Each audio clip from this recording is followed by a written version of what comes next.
In the entire animal kingdom, phylum Arthropod occupies a unique position as it has large number of organisms which outnumber all other animal forms. Also, it is bestowed with special gifts of nature which no other animals have. For example, chitinous armor, jointed appendages, variety of casteism, social organization, social behaviors. Also, it has unique vision and visual properties. The structure of an animal eye depends upon the environment in which it lives and the behavioral task it performs. Arthropods differ variedly in terms of habitats and feeding and breeding behaviors. Also, in search of conspecifics, they have a variety of behaviors which are shown, and that is why eye is very unique to arthropods. The eyes are in two forms, simple eyes and compound eyes, which we are going to discuss in details in the rest of the program. The capacity of animal to perceive the things in the environment in terms of light, shade, color and shape without being in physical contact with it is called vision. In the course of evolution, it is observed that organisms that are endowed with the capability of movement and endowed vision so that they can sense the environment. Parasites and organisms that live in zero light are exceptions. Majority of them have secondarily lost vision. Also, organisms that have vision can decipher not only light and shade, but color and shape, are most successful in terms of survival and are at higher rank of evolution. A term called photosensitivity is the primordial form of vision and is seen even in majority of microscopic organisms. The second type of vision is by means of eye spots, which reckon only light and shade. These organisms can perceive movement and proximity of things. Jellyfish, sea stars and flatworms bear the simplest eyes, pigment spot ocellis, which have pigment distributed randomly. These have no additional structures such as cornea and lenses. The apparent eye color in these animals is therefore red or black. The still higher form of vision occurs by ocelli, where there is no complete image formation, but somewhat image haze is formed. Highest vision is by means of simple eyes that constitute a single lens and compound eyes that contain an array of lenses grouped together to form a single image. The structure of an animal's eye is determined by the environment in which it lives and behavioral tasks the animal must fulfill in order to survive. Arthropods differ widely in the habitats in which they live, as well as their visual requirements for finding food or conspecifics and avoiding predators. Consequently, an enormous variety of eye designs are found in arthropods. Nature has repeatedly developed novel solutions to overcome visual problems or limitations. Simple eyes. A simple eye refers to a type of eye design or optical arrangement that contains a single lens. Simple in this case does not refer to the total number of cells present in the eye or the visual acuity of the eye. Indeed, the optical properties and anatomy of a simple eye is often incredibly complex. Human eyes and camera lenses are classed as simple because in both cases a single lens collects and focuses light into the retina in case of eye, film in case of analog cameras or CCD in case of digital cameras. Wherein the compound eye of insects consists of multiple lenses to tens of thousands, each focusing light onto a small number of retinular cells.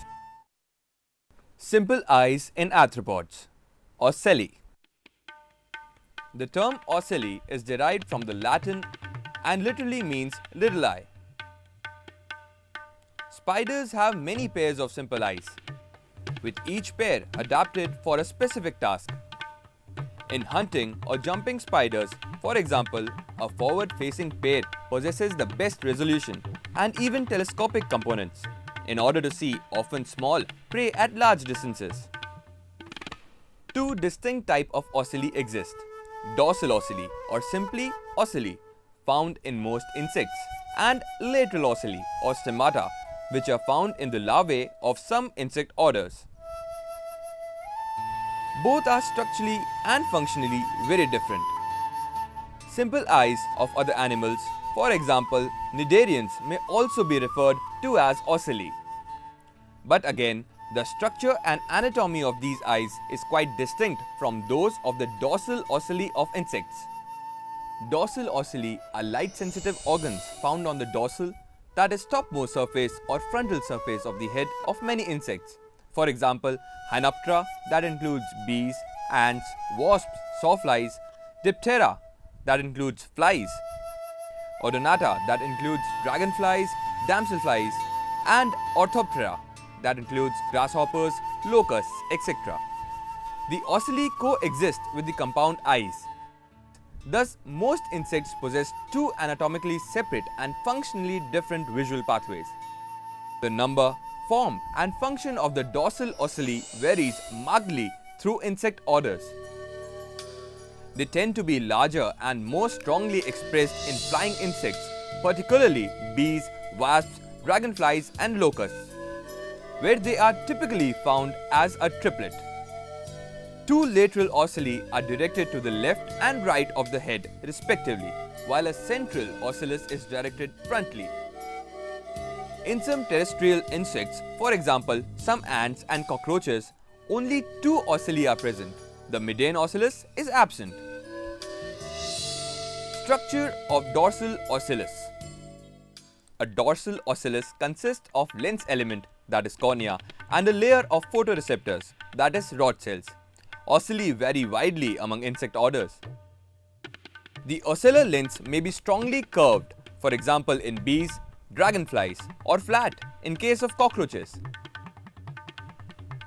The photoreceptor layer may or may not be separated from the lens by a clear zone. The number of photoreceptors also varies widely. It may be in the numbers of hundreds or thousands for a well-developed ocelli. Two somewhat unusual features of the ocelli are particularly notable and generally well conserved between insect orders. Number 1. The refractive power of the lens is not typically sufficient to form an image on the photoreceptor layer. Number 2. Dorsal ocelli ubiquitously have massive convergence ratios from first order to second order neurons. These two factors have led to the conclusion that the dorsal ocelli are incapable of perceiving form and are thus solely suitable for light metering functions. Ocelli are generally considered to be far more sensitive to light than the compound eyes. One common theory of ocellar function in flying insects holds that they are used to assist in maintaining flight stability. Given their under-focused nature, wide fields of view, and high light collecting ability, the ocelli are superbly adapted for measuring changes in the perceived brightness of the external world as an insect rolls or pitches around its body axis during flight. Corrective flight responses to the light have been demonstrated in locusts and dragonflies in tethered flight. Other theory of ocellar function have ranged from roles as light adapters, global excitatory organs, polarization sensors, and circadian entrainers. Recent studies have shown that the ocelli of some insects, most notably the dragonfly and some wasps, are capable of form vision as ocellar lens forms an image within. Further research has demonstrated that these eyes not only resolve spatial details of the world, they also perceive motion. All this is possible in UV light only. Stomata are the only eyes of larvae of several orders of insects, for example, fleas, springtails, silverfish. They have similar form to Ommatidia, the constituent elements of compound eyes. Thus, they may not be considered as simple eyes. Behind each lens lies a single cluster of photoreceptor cells, termed as retinula. Their lens is biconvex, and their body contains a vitreous or crystalline cone. They may represent simplified compound eyes, reflected by their lateral position on the head. They are present in myriapods and some insect larvae. Compound eye. Arthropod eyes are called compound eyes because they are made up of repeating units, the ommatidia, each of which functions as a separate visual receptor. Structure. The eye is hemispherical and consists of a large number of optically independent units called the ommatidia. These are radially arranged so that the outer surface of the eye is larger than the inner one. The eye is covered by a transparent cuticle known as the cornea. The cornea is divided into squarish areas, the facets or corneal lenses. Each ommatidium is thus represented on the surface of the eye by a biconvex lens.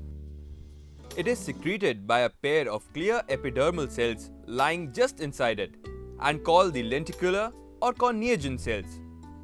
Beneath these cells lie a transparent, refractile and conical structure called crystalline cone. It is secreted by 4 cone cells or vitrella that surrounds it. All these structures collectively form the focusing or dioptic part of the ommatidium. Behind the cone is a long, narrow, cylindrical reflectile rod, the rhabdome. It is secreted and surrounded by 7 long cells, the retinulae or retinal cells. The inner end of each retinal cell is prolonged into a nerve fiber that joins the optic nerve. The rhabdome and the retinulae form the receptive or retinal part of the ommatidium. The ommatidium is bounded internally by a basement membrane. This membrane is pierced by the nerve fiber of the retinulae. Each ommatidium is covered by densely pigmented cells, which optically separate it from the adjacent ommatidium. There are 2 sets of pigmented cells. The iris pigment cells that form the iris sheet around the dioptic part and the retinal pigment cells that form the retinal sheath around the receptive part. Working of eyes. The pigment cells of the ommatidia respond to changes in the intensity of light falling on the eyes. During bright light, the dioptic parts of the ommatidia are completely enveloped by the pigment cells. The ommatidia are thus optically separate from one another. With the result, only those rays of light which enter an ommatidium running parallel to its long axis come to a point in its rhabdome. The rays which enter obliquely fall on the pigment cells and are absorbed. Thus, the image seen by the eye is formed by several points of light lying side by side, one in each ommatidium. Such an image is called apposition or mosaic image, and the eye is said to have a mosaic vision. During dim light, the iris pigment cells and the retinal pigment cells retract apart and expose the dioptic parts of the ommatidia. As a result, the rays of light entering several adjacent corneal lenses can reach the same rhabdome. Thus, the image seen by the eye is formed by overlapping points of light. Such an image is called superposition image. This image is not as sharp as the apposition image, but objects give better impression with superposition image in dim light as no light rays are absorbed. Comparison of eyes. The composite of all their responses is a mosaic image, a pattern of light and dark dots, rather like half-tone illustrations in a newspaper or magazine. The finer the pattern of dots, the better the quality of image. Grasshopper eyes with relatively few ommatidia must produce a coarse, grainy image.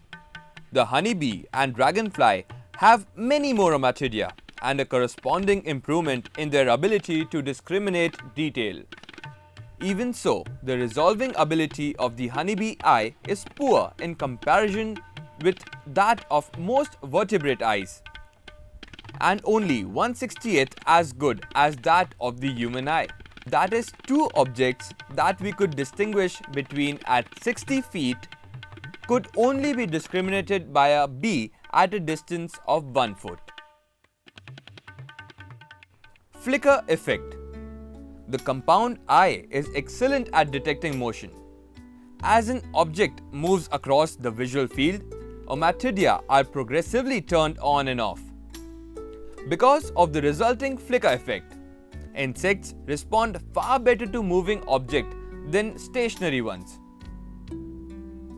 Honeybees, for example, will visit wind-blown flowers more readily than the still ones.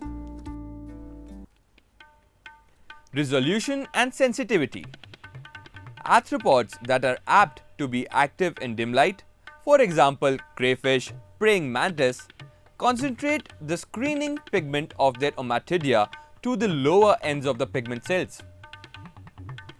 This shift enables light entering a single ommatidium to an angle to pass into adjacent ommatidia and stimulate them also. With many ommatidia responding to a single area in the visual field, the image becomes coarser. The praying mantis probably can do little more than distinguish light and dark in the evening. The shift in pigments make it more sensitive to light than it is in the daytime. Color vision. Some insects are able to distinguish colors. This requires two or more pigments, each of which absorbs best at a different wavelength. In the honeybee, 4 of the visual cells in each ommatidium respond best to yellow-green light, 2 respond maximally to blue light, the remaining 2 respond best to ultraviolet light. This system should enable the honeybee to distinguish color, except red, and the behavioral studies verify this. Ultraviolet vision. Why ultraviolet vision? Television camera tubes are also sensitive to ultraviolet as well as visible light. This is why you can't get tanned or synthesize calciferol from the sunlight passing through the window glass. Using a special ultraviolet transmitting lens, scientists have demonstrated that many insect-pollinated flowers appear to the honeybee quite different from the way they appear to us. The sharp contrast between flowers that appear similar to us partly explains the efficiency with which honeybees secure nectar from only one species of flower at a time, even when the other species are also in the bloom. Monarch butterflies, which can migrate as much as 2,500 miles, navigate by ultraviolet light from the sun. When their view of the sun is through a filter that blocks out only its ultraviolet rays, their flight path becomes disoriented. Ultraviolet vision is not limited to animals with compound eyes. A few marsupials, rodents, a bat that feeds on nectar, and many birds have also been shown to have ultraviolet vision. It's not wrong to say that arthropods were there to greet the arrival of dinosaurs and were there to mourn at their demise. Also, they were there to welcome man on the face of earth, and they are giving them a strong fight and competition in this world, and some fine time they may be there to rejoice at the demise of mankind from the face of earth.